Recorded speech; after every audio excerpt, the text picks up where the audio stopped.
56 years ago, Russia, the northern Ural Mountains. A group of 9 students of the Ural Polytechnic Institute embarked upon a difficult winter expedition to reach the Otorten mountain. Their journey seemed to progress according to plan. However, on the 7th day of their trip, the weather conditions worsened. They lost their orientation and were forced to set up a camp on the slope of the mountain called Kholat Siakal. It was their last stop. 3 weeks later in Yekaterinburg, when their families received no word of their success, the first rescue expeditions were sent.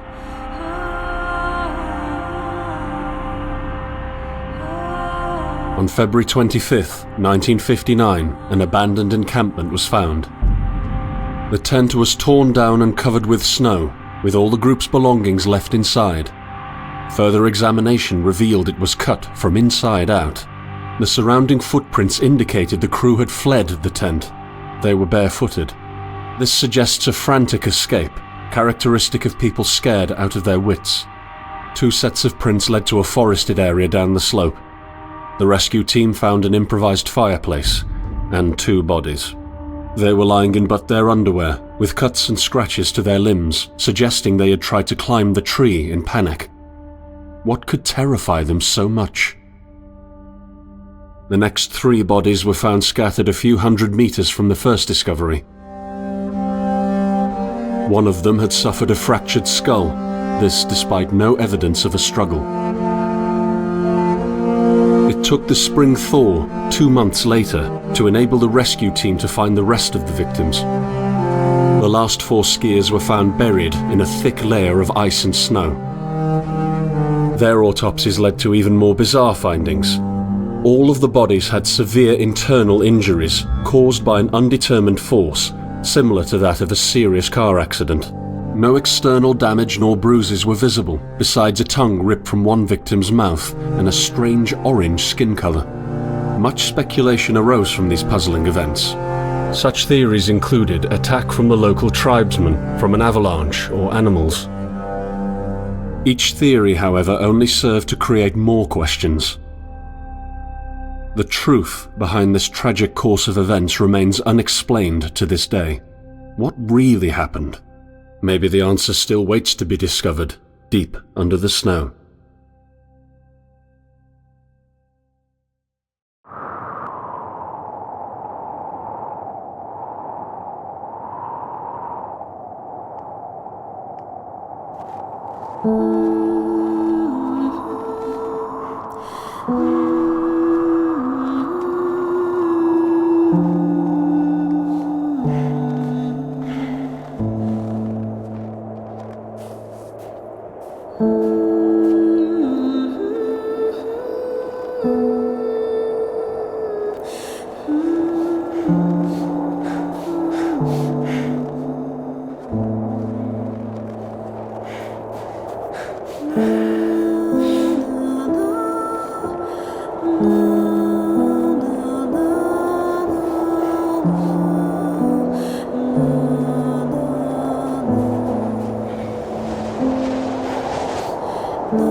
Coming to me.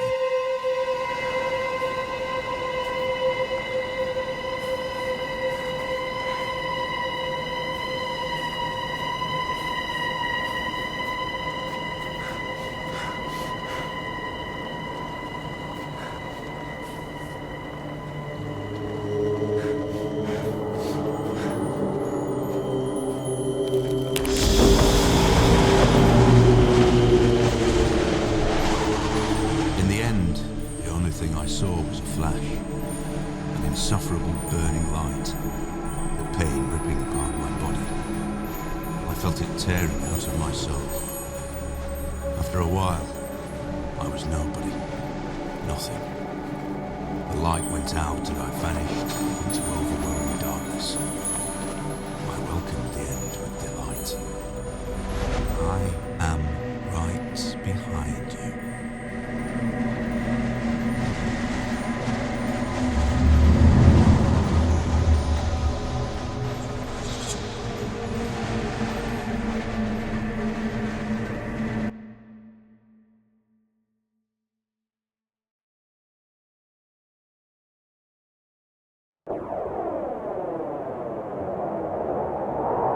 Have you ever tried to hold on to your humanity when others convince you of being no more than a subject, an object, which they can bend to their will? When they told you that you were a monster that deserved punishment, when you could really not remember your sins, when they took away your loved ones, leaving you to rot in the dark. The problem is that in their darkness, you have never been alone.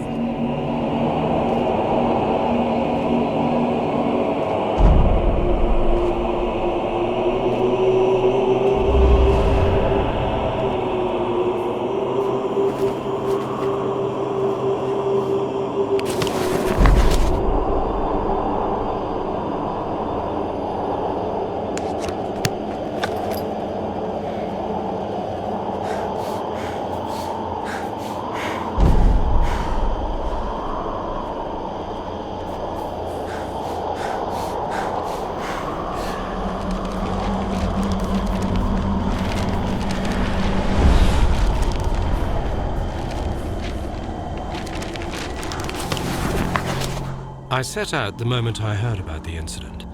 I was in the area, so I reported to the unit myself to be automatically assigned to the case. I arrived at Vishai on February the 19th, a couple of days before the Institute's rescue group. While waiting for them, I started asking around to see if anyone from among the locals knew anything about the incident.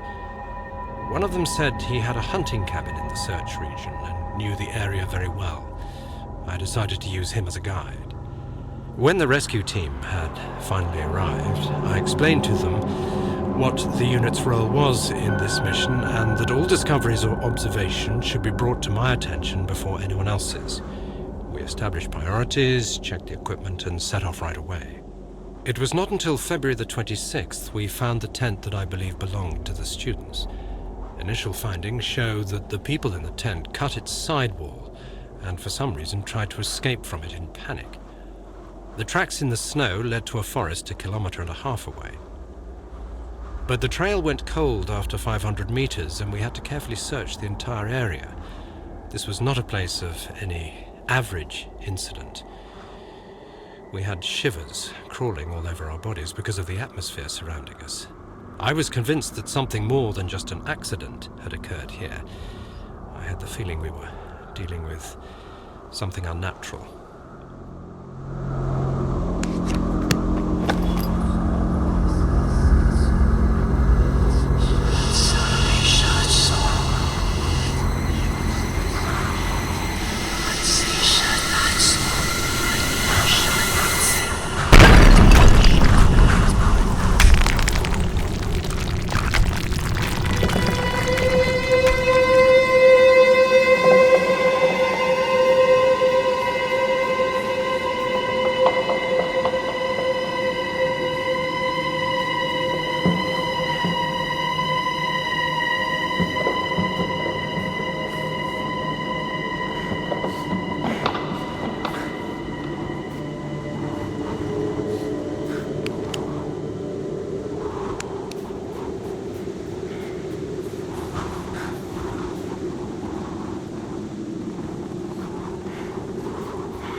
first bodies by the pine trees. A makeshift campfire suggested they tried to warm up. The bodies were only in underwear. I decided to thoroughly search the area between the tent and the tree line. I discovered the other bodies every few hundred meters apart. The position indicated the victims attempted to return to the tent as fast as they could. This could mean that the threat was gone and the group decided to go back to the tent, or just the opposite. Someone or something appeared from the forest and forced its victims to run. At this point, it is difficult to determine what exactly happened. I have collected small samples from all bodies for further research at the unit's laboratory. I discussed this situation with the rest of the rescue team, and afterwards they focused on the visual inspection of the tent and areas by the trees, and I entered the forest.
long time, I could not come across any trail.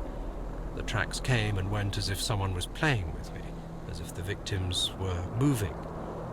And as soon as I was almost sure I had seen something and I would find something new behind the next tree, the trail suddenly went cold. I had no idea what was going on. Finally, I reached a small meadow. There, I found a bound journal, as if someone left it there on purpose. The journal belonged to the members of the expedition. They wrote down their thoughts and observations. Note, there were also some obscure entries, probably taken down in the dark, concerning the situation they were in. This could shed some new light on the case. I am attaching the journal to this report. We have to control the conduct of the investigation, and at a certain point stop the information flow. The facts concerning the incident cannot be made public in any way, shape, or form. That's it.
sitting in room number 23, although sitting might not be the right word because we are running around trying to finish up packing anything else we could need.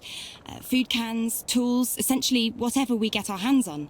We want to be sure that we took everything we could possibly need. We're running out of time.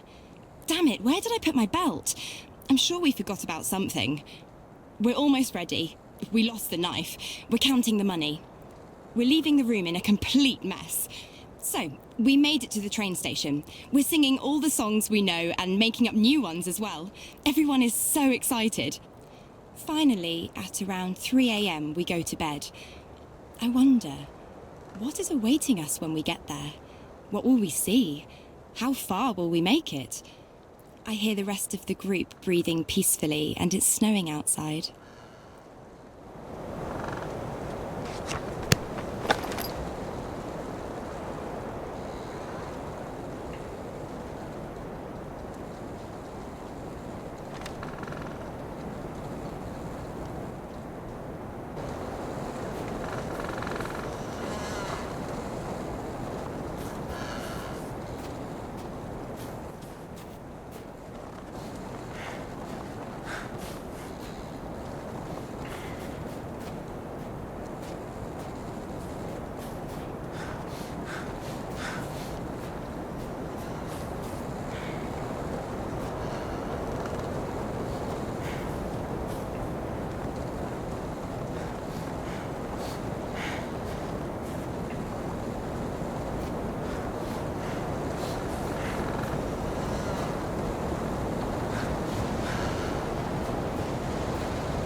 fancy people. They have weird tools. I think they're for hunting. We've also encountered local hospitality when we were not allowed to enter the railway station because we were singing too loud. But we received a very warm welcome from the local school. We had a bit of time, so we met with the students and told them about our expedition. When we reached another station, some drunk accused us of stealing his wallet. Police got involved, but luckily, after some explanations, the whole thing got sorted out. We spent the whole night in the train speaking about love, religion, politics. When we felt tired, we went to bed, but since the compartments were not closed, we decided to keep watch and switched every couple of hours. There are moments when I doubt whether we are ready for such an expedition. Disturbing thoughts are haunting me. Maybe we misjudged our capabilities. Others say we'll make it, but I'm afraid. I have a bad feeling about this, as if a shadow of fear was breathing down my neck. I cannot explain this.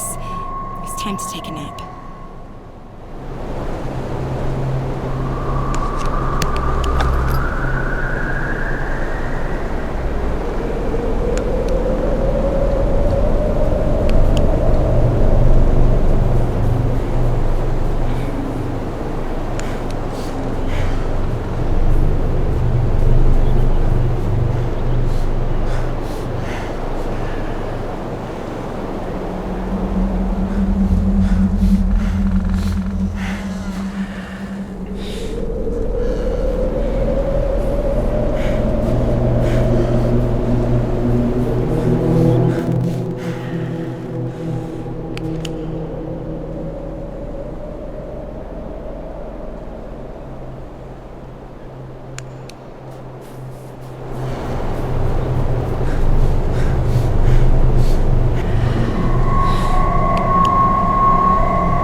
Eons.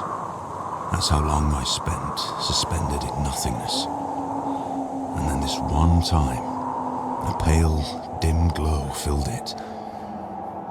I felt as if some consciousness started soaking through an orange cloud into my brain, dripping with heavy drops, not letting me pass away nice and peaceful. I fought with myself. I had no strength to open my eyes. And finally, after processing this situation on and on, I realized I have no eyes.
The human being's mind is a curious toy, consumed by pain and madness.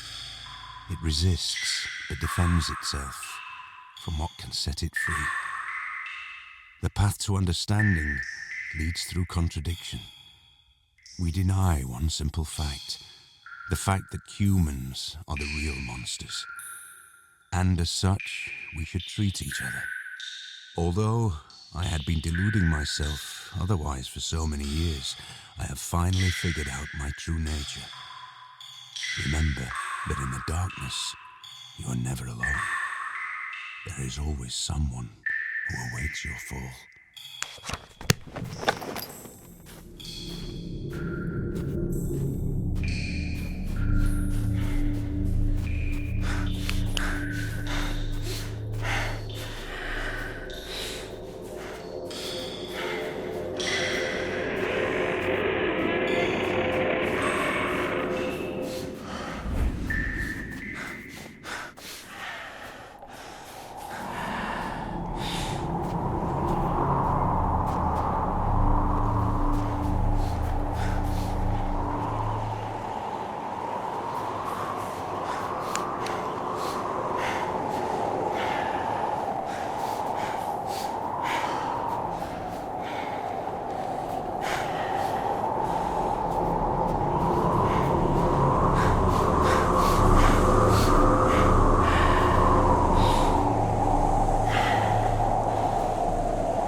something you could call a hotel.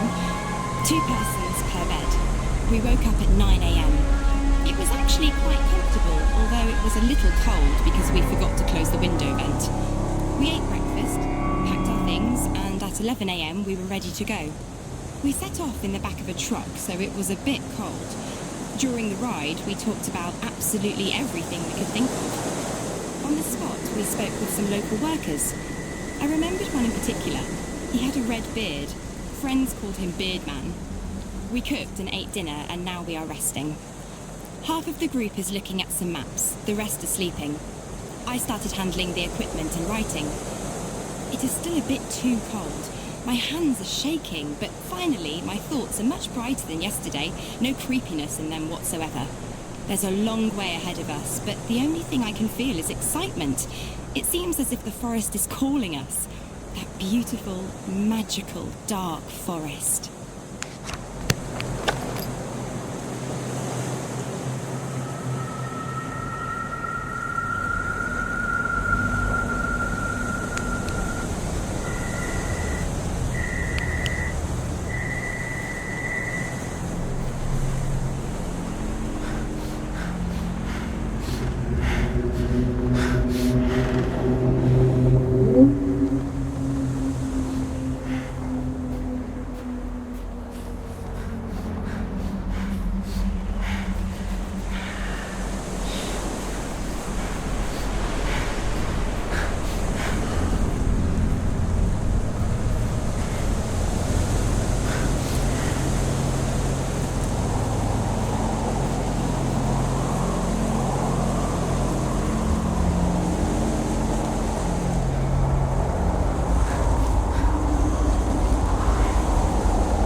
We have the wind at our back. We arranged with the locals that they will give us a ride to the location of the second camp. We helped them unload the carts and waited for the horses. At approximately 4 p.m. we set off to continue our journey. We managed to replenish food supplies so we could eat something on our way there. The horses are moving slowly. It's making me sleepy. It's getting dark. The second camp was an abandoned village. We found a house to stay at overnight. In total darkness, we started setting up a fireplace. Everyone cut themselves on nails sticking out of the boards. Apart from that, everything was okay. Then, it all started.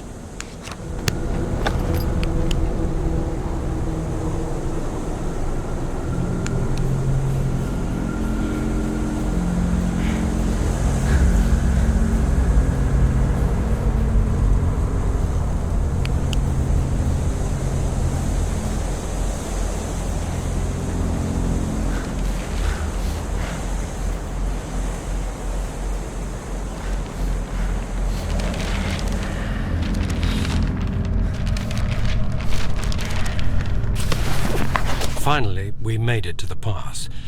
Thank God, we made it. On our way, I felt someone was following us. I heard strange whispers around. I sometimes even caught a glimpse of a moving shadow in the trees. There were moments I could feel someone's breath upon my shoulder, but when I stopped still, hearing the snow crunching under one's boots, and turned around, there was nobody there. I had the impression this is a place of some horrid altar of madness. Nothing is as it should be. Or it's some kind of a nightmare. And then we found the bodies. Something told me not to look, but it looked like something was sticking out, or maybe there was just some voice in my head which kept repeating, "Go down there, go." I can hear it clearly even now. So I went down and found the remaining 4. The way they looked, what on earth could have happened to them? I'm not able to describe it in detail. Smashed skulls, twisted limbs, broken ribs, torn, cut, or burnt skin. Never ever have I seen anything like this. A gruesome image of madness or some sick experiment. As if someone or something played with them and abandoned the destroyed toys in the forest. I felt madness was slowly but firmly overcoming my soul.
Starting to set. I see it like I am there myself, as if I'm standing there in the middle of the forest. I'm not sure what is going on with reality. I'm writing with my own blood on a tree, my own name, Anton. Oh, no, not mine. His. The sun is just starting to set. Orange mist all around. I see their bodies coming out of the woods. I hear a scream. A horrific scream of terror. Is that my voice? I think it is. Where's Anton? Where did he come from? How did he get in? The sun is just starting to set. He's in me. He's in my head. He's coming in through my eyes. The eyes are windows to the soul. He has no soul. Where is Anton? I am dropping in a bottomless abyss, falling into the past. Dead and rotting hands are catching me on my way down. I can feel them whisper into my ear. Now, you are ours. You will never leave us. I'm calling him. I'm calling Anton. Where is Anton? I don't know. I see nothing. My eyes are overflowing with blood. I have to escape. I have to run away. I have to start running. The sun is just starting to set.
hard to move.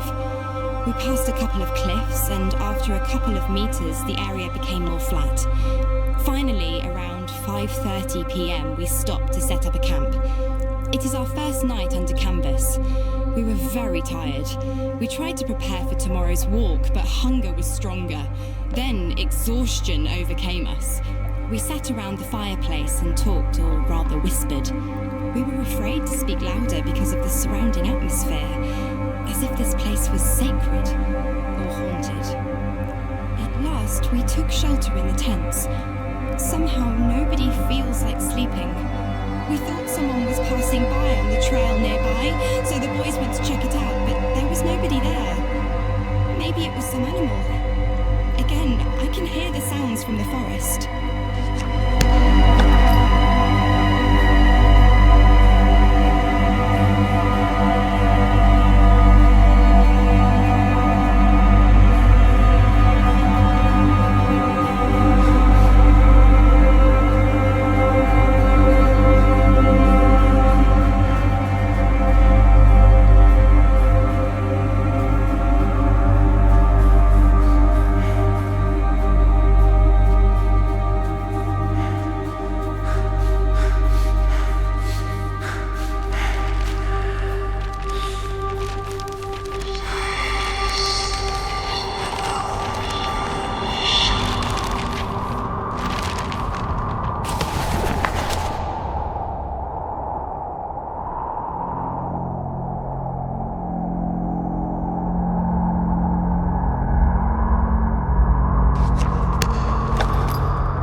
beginning, I wanted to make things right. I believed God itself touched me. That I have received a chance, a compensation for the evil that was brought upon me. That I understood that it is not God, or good, or restitution. Just a tool of revenge.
Are you coming to me?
Today clearly got worse, just as our moods. We're all a little scared of what happened last night. There were even some suggestions of going back, but that was outvoted. We set off at around 10 a.m, going the same Mansi trail as we did earlier. We encountered a small camp of a local hunter during our hike. We asked if he had hunted the other night, but he said no. He told us a story about a ghost prowling through the forest in the form of a bright fog. Obviously, this did not make us feel better. We kept on going forward. Today, the hike was slow and difficult. The visibility is close to zero. The temperature dropped to -24 centigrade. Around 4 p.m, we had to start looking for a place to set up a camp. We found a good spot on the verge of the forest, covered from the wind. As exhausted as we were, we began setting it up. We were too tired to dig up a hole for the campfire. We ate dinner in our tents. We had no strength for any discussions or thoughts. At night, I clearly heard someone walking around the tent. I heard them whispering my name. I do not want to talk about it with the rest of the group. They'll think I'm going crazy.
Not alike. A servant, obedient to one master. My body is a shell, and I am ready to absorb him. Now I see the plan. I see the magnitude of devastation. The Creator summons me, and I want to be his food. I am humming his tune. I am looking at the world through his eyes. I drink the blood of his enemies and taste the rotting bodies. I feel the sin sprouting under my skin. I hear screams in my head. I hear them calling me. I hear the calling of the ones that through him have already found their eternal shelter. Free them, my lord! Free them, and take me instead! Fulfill your revenge! At the hour of my death, an army of angels comes out from the orange light. Their song is made of one powerful voice. I feel their presence, their twisted faces, their black eyes drilling into my consciousness. They demand to finish the work. Oh, his presence is overcoming me. So poor and defenseless. What have they done to you? What harm? There is a place. You were there, and so was I. A huge gate, and the Creator hidden behind it. Only those few who touched him could understand, but you could. You understood, and I understood through you.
set off quite late today. I think everyone heard something at night, but they are afraid to admit it. I walked around the tents, but didn't notice any tracks. We didn't talk too much. We barely hiked 2.5 miles. We got the impression that something clearly changed around us. I felt someone was observing us, and I think the others had a similar feeling because they mentioned the hunter was heading in the same direction. We won't make it any further. I think we'll stay here.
My dear Vera, I'm spending my time in the Institute on long walks in the park. Only here I can find solace, only in the shadows of the trees. My thoughts are peaceful when I see how the sun brushes the green leaves and the wind covers my face in a gentle, warm blow. The doctors say the worst is behind me. The breakdown was temporary. It's difficult for me to say what triggered this state. I know you'll never forgive me for what I've done. The tragedy that I've contributed to shall never find any justification or explanation. I can only cover it up with madness. But I am aware that this is a pathetic excuse, and I'm not able to hide behind it. I take full responsibility for what happened, and I am prepared to be punished. The doctors, however, say I will probably not leave the Institute. You must know I would rather rot in prison 100 times for what I have done to you. I have to confess, I tricked you. I knew you would never, ever want to hear what I have to say to you. That is why I sent my friend with this letter to your sister, and after a lot of persuasion, she agreed to read it to you. I thank her from the bottom of my heart for this. I'm ending this letter. I want to bore you no more. I love you and believe that someday, hopefully, I will be able to tell you all this in person. Luckily, my friend Anton is by my side at all times. He was the one that went to your sister. I hope this letter finds you both well and in good health. I wish you all the best. Forever yours, Vitaly.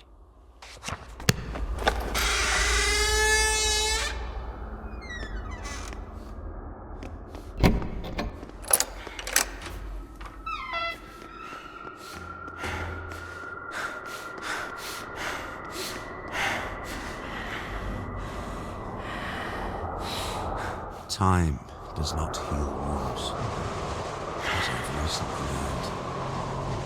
This truth was pounded into me by pain, cruelty, and lies. I learned from this. I remembered.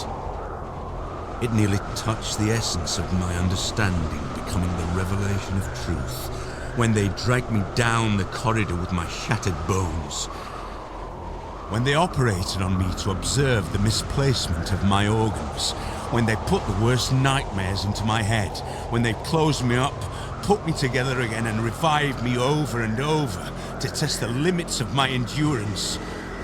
And when finally, after so many years, they told me my wife was dead.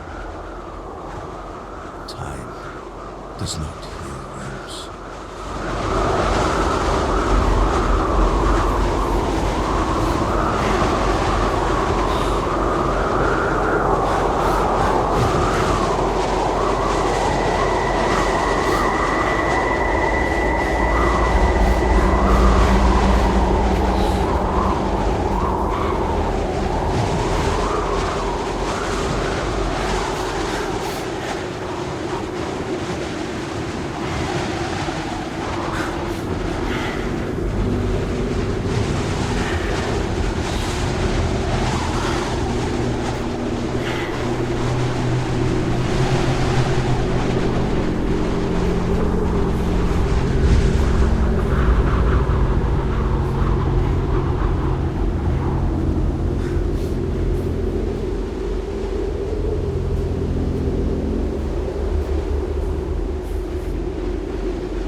Chosen you. You were remarkable, just like me. But you are losing your mind, my friend. You're slipping slowly into the abyss, and there is no one to give you a hand. And at the bottom, I am the only one waiting for you.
Something tried to get in the tent.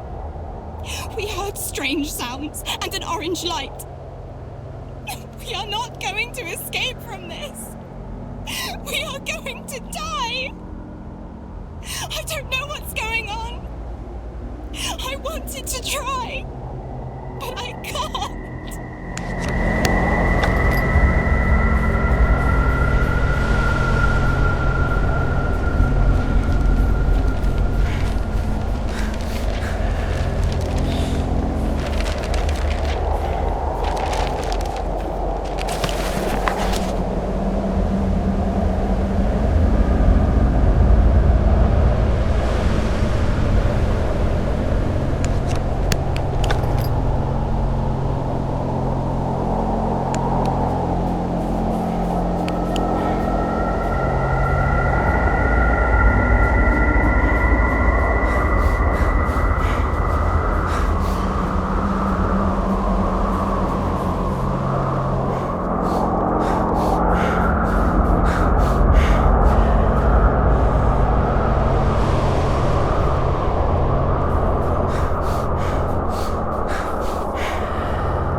You have to go faster. I don't have a lot of time left. You have to hurry. Find the way. Find me, or I'll unleash hell upon you.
Whoever you are, if you were reading these words, I beg of you, help us.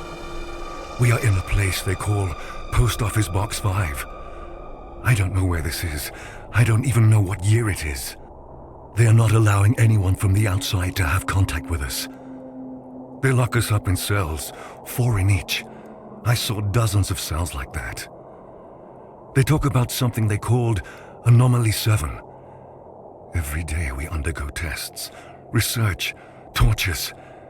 I have seen how they kill people. I have seen terrible things. Write about it. Let the world know. They conduct the worst experiments possible. They have something that we call the fear chamber. There is no way to say what will happen to the person that ends up there. Some come back, but are no longer themselves. They are absent. Others are dragged out dead. Only few stay sane.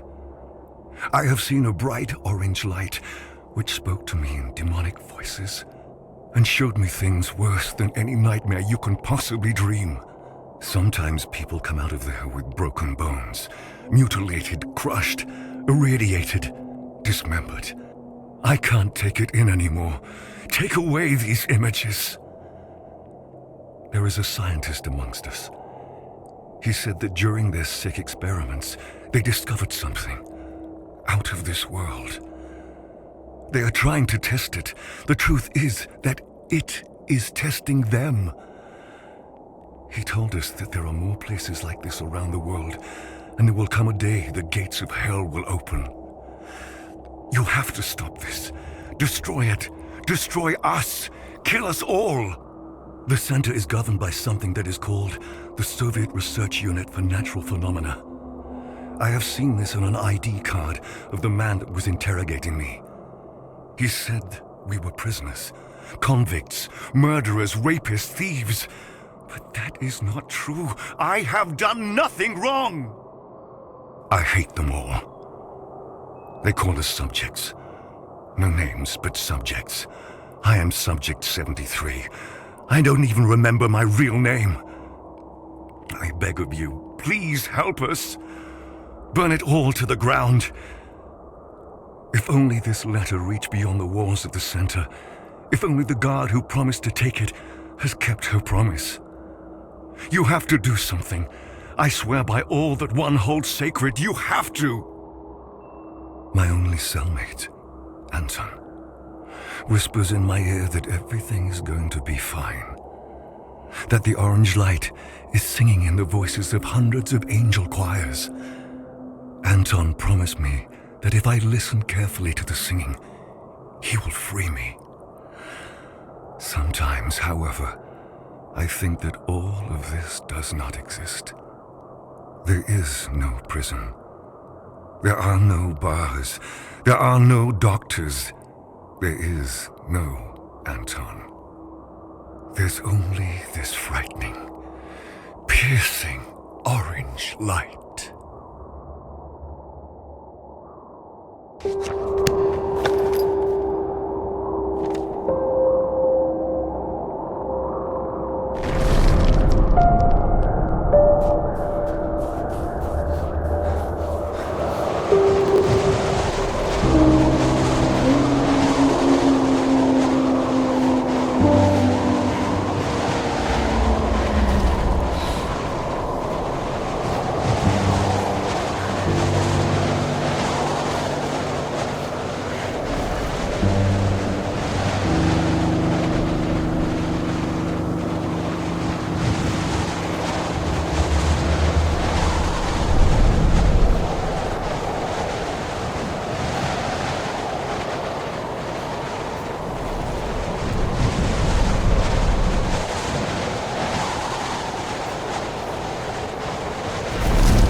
Let me in, and I'll see for myself.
And so, we have reached the end.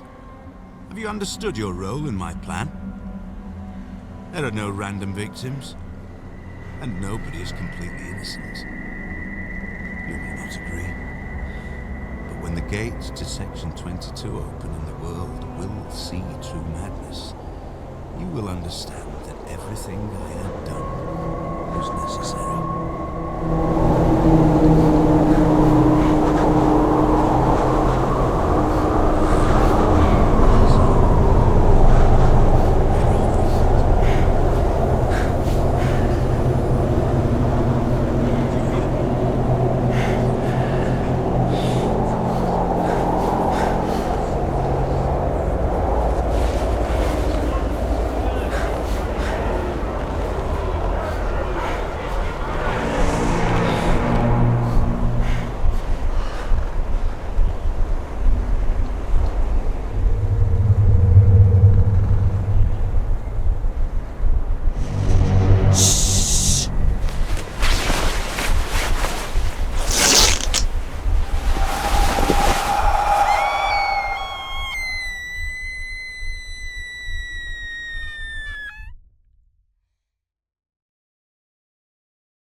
Doc? Doc, can you hear me? It's Anton. That's enough for today. The patient's results are deteriorating. Let's disconnect him. Shit! Turn it off! Quickly! Do it! He can hear us!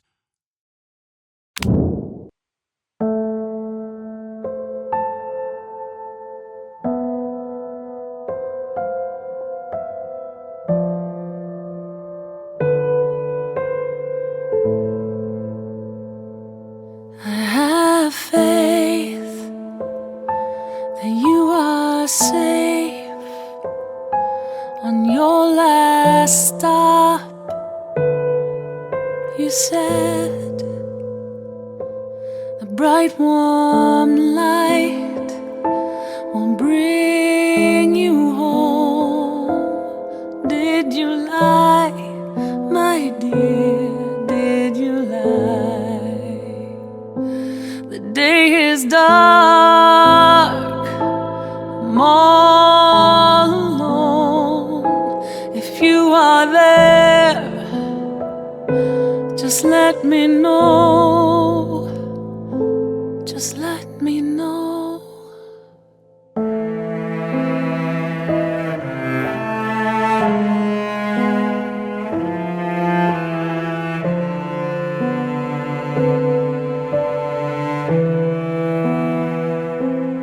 When the ashes arise, the light shall fall. Will you find me?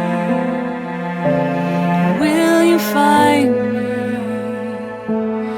When the sky is dead and forever gone, will you find me? Will you find me? When the ashes arise, the light shall fall. Will you find me? Will you find me? When the sky is dead and forever gone, will you find me? Or will you find me? When the ashes arise, the light shall fall. Will you find me? Or will you find me?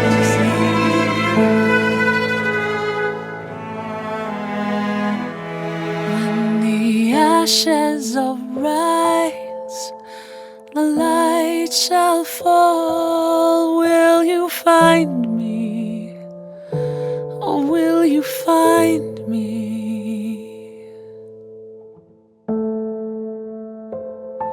I have faith